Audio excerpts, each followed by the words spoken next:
ఇంట్లో బోలెడంత పెరుగున్నప్పుడు, ఏం కూర వండబుద్ధి కానప్పుడు ఇలా ఒక్కసారి మజ్జిగ చారు చేసి చూడండి.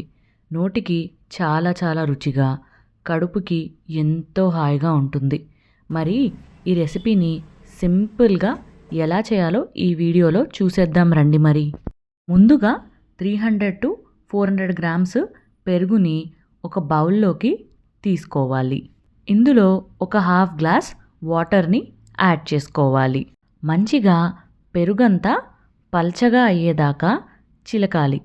పెరుగు ముద్దలు అనేవి ఉండకుండా ఇలా స్మూత్గా వచ్చేదాకా బీట్ చేసేసుకోవాలి.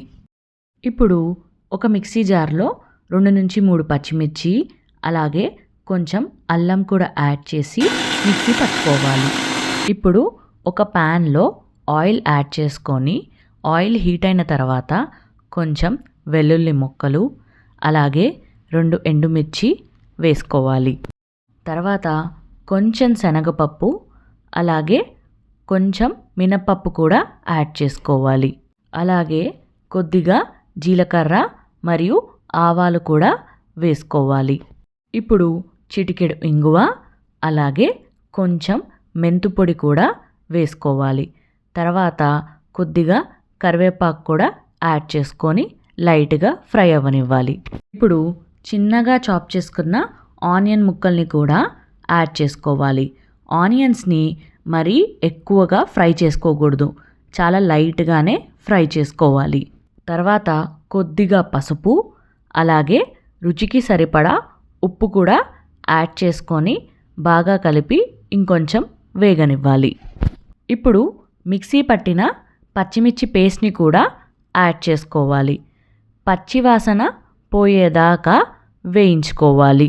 ఇప్పుడు ఒక చిన్న స్పూన్ కారం కూడా యాడ్ చేసుకోవాలి.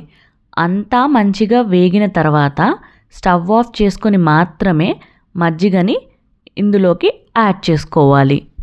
తాలింపు పట్టేలాగా బాగా కలుపుకొని తర్వాత ఒక బౌల్లోకి తీసేసుకోవాలి. ఇప్పుడు ఇందులోకి కొత్తిమీర కూడా వేసుకోవాలి. కావాలంటే కట్ చేసుకున్న ఆనియన్ ముక్కల్ని కూడా యాడ్ చేసుకోవచ్చు. అంతే, మన టేస్టీ మజ్జిగ చారు రెడీ అయిపోయినట్టే.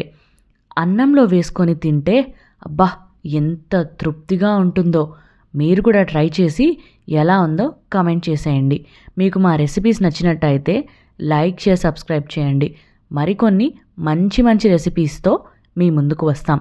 అంతవరకు బాయ్ మరి.